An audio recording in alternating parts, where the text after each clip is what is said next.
Fallout today from President-elect Trump's efforts to bring jobs back to the U.S. Ladies and gentlemen, this is Masa of SoftBank from Japan, and he's just agreed to invest $50 billion in the United States and 50,000 jobs. And he's one of the great men of industry, so I just want to thank you very much. Thank you. Thank you very much. Joining us now to talk about all this, Tony Sayegh, Republican political analyst and campaign consultant, and a familiar face, Julie Roginski, former political advisor to New Jersey Senator Frank Lautenberg, both Fox News contributors. He's not even in office yet, and he's got, I guess the count is up to 51,000 jobs if you add the SoftBank numbers to Carrier. What do you think? Well, look, John, every president gets to decide what they're going to use the power of the bully pulpit for. In Donald Trump's case, it's to create American jobs and encourage investment and business growth in this country that's been lacking for 8 years. And I actually think it's very important he establishes these rules early, this indicator that the climate is going to change. So if you are an investor, whether it's within the country or overseas, who looks at America now as a promising place to conduct business, you know you're going to get deregulation, you know you're going to get tax policy changes, you know you're going to get a much more favorable environment if you want to conduct business here under a Trump administration. I think he's sending out the right message while also showing a real strength in standing up for the American worker. But, Julie, you think he might be taking credit where credit is not due. Well, the fine print that nobody wants to talk about is that, of course, this bank announced that they were going to bring these jobs back in October, which, of course, was not when he was elected. It was well before he was elected. And so that's one. Two, these are people who bought Sprint and want them to merge with T-Mobile. The Obama administration... SoftBank. The Obama administration said that that's not going to happen because it was not a good thing for competition. He, of course, is now talking about deregulation to allow this to go forward. So you don't get anything for nothing. You could potentially have this merger happen, and that's what they're counting on as a result of making this investment.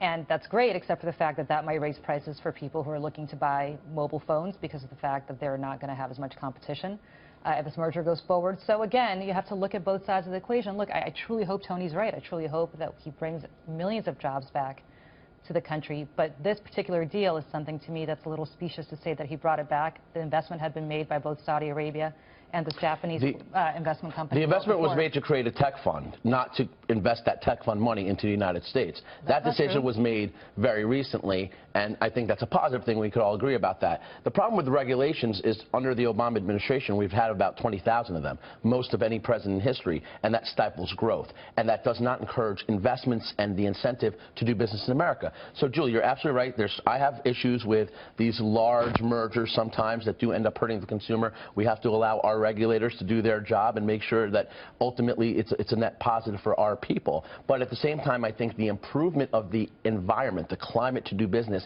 is dramatically changing because of Donald Trump. Well, first of all, they had talked about investing $25 billion in the United States in October, and the Saudis were talking about $45 billion. So those numbers had been released well before Donald Trump got elected. It was released back in October, as I said. Secondly, look, you can talk about deregulation or regulation, but this kind of deregulation that you're talking about could potentially lead to less competition, which will raise prices for consumers, as it could. I'm not saying it will, potentially with this T-Mobile Sprint merger, and that's something to think about. But that's what their angle is here. They're not doing this out of the kindness of their heart. They're looking for regulators to provide a favorable environment for them for this merger. And 50,000 jobs in the manufacturing sector in our country might be part of that, too. I hope you're right, if it actually happens. Well, let's talk about Obamacare, because there is a new assessment out that supposedly a nonpartisan assessment that says people are going to be left hurting if Obamacare is repealed, which is what Donald Trump has been promising to do.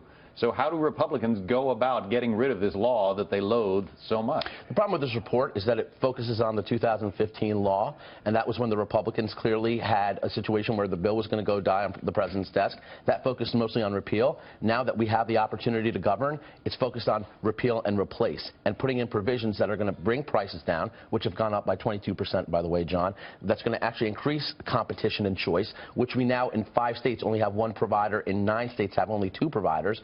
And we're going to do it in a way that makes sure people who have coverage currently have options in the future. The Medicaid expansion, for example, isn't going anywhere right now. That's going to continue to exist throughout the process. The important thing to remember, and why we're going to do this fast, is because this could all be done through reconciliation. We have more than 50 votes in the Senate. The House clearly is a majority that is solid, and the president-elect, the vice president-elect, have made this a top priority to reform Obamacare immediately, and I imagine it will be done in large part before the August recess. Well, you said you like competition in phone companies. How about health insurance? Would love to see it, but the reality is that you have Mitch McConnell and others talking about the first order of business is to repeal Obamacare. I would love to see legislation that replaces it with something, but right now you're going to get rid of provisions that prevent you from being discriminated against if you have pre-existing conditions. There are people in Mitch McConnell's own home state of Kentucky, 500,000 of whom, if not more, have gotten coverage through KYNet, which is their Obamacare exchange, who are going to be left without any health care if this happens. And so they want to repeal it. That's great, but they have to understand they're putting their own constituents out of business.